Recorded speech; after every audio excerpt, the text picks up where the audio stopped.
For Daily Ask Reddit. Teachers of Reddit, what's the difference between 2000, 2010 and 2020 students? The biggest difference I've seen is that as the years progress, students become in general more tolerant/accepting, less violent, and more hooked into their phones. Also, kids are hyper aware of fashionable trends and personal image/grooming, to the point that I'm left wondering if teenage awkward years even exist anymore. I feel like teenage awkward years still exist, but poor kids are hyper aware of this awkwardness because of social media, so they desperately try to hide it. Also, I've seen lots of grown-up looking students in the yearbooks from the 70s, 80s, or 90s. One could argue that, no matter the time period, some teenagers always go an extra mile while doing their hair, makeup, or choosing clothes that makes them look older. I'm not a teacher, but I've had a teacher say that today's kids are less likely to be a part of an emo type group.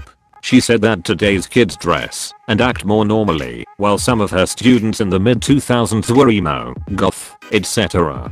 Goths seem to be rare outside Instagram/Reddit these days. All the goth kids I went to high school with gave it up years ago and dress like the rest of the rednecks around here. Might just be a regional thing, but I figured the goth subculture died out 10 years ago. All of my friends from high school are still part of the subculture, but now we all have jobs, which means we have to tone down our fashion choices and dress corporate goth in our day-to-day life. My job doesn't allow me to show up with full Sayanaxisu makeup, teased hair and platform boots, but they do allow my bat/spider/skull jewelry and general dark color palettes. I'm not a teacher, but both my mother and sister are. They stated two big differences.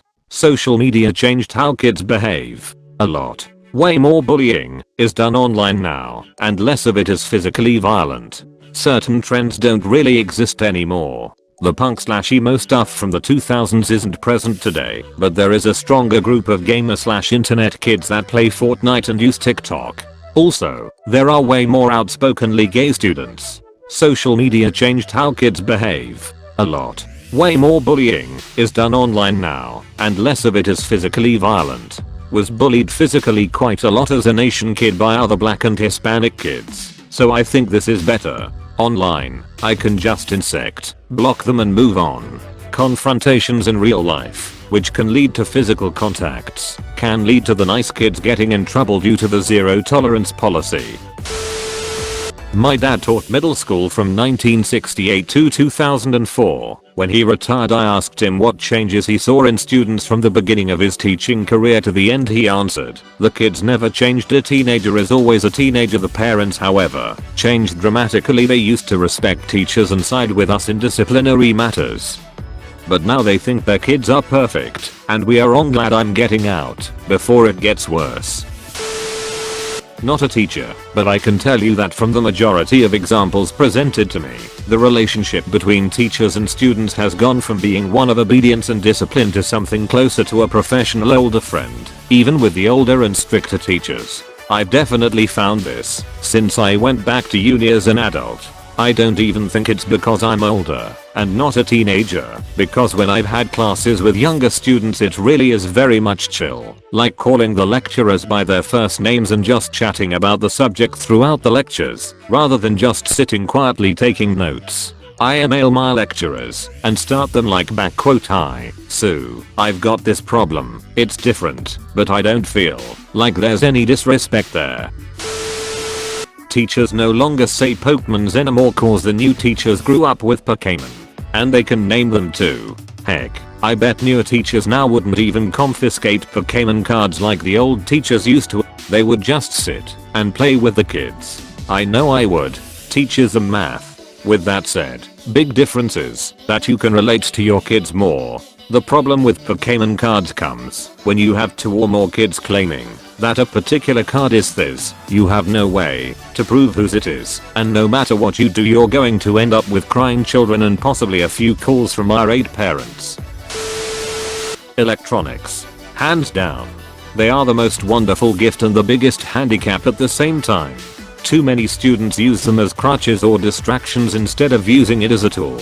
I always hated the argument that I wouldn't always have a calculator/computer in my pocket when I wanted to use a device to make my schoolwork easier. And now I'm writing this on my phone, which is a billion times more powerful than anything that existed then. Not a teacher, but I've asked a few this question. The most common thing said was 1.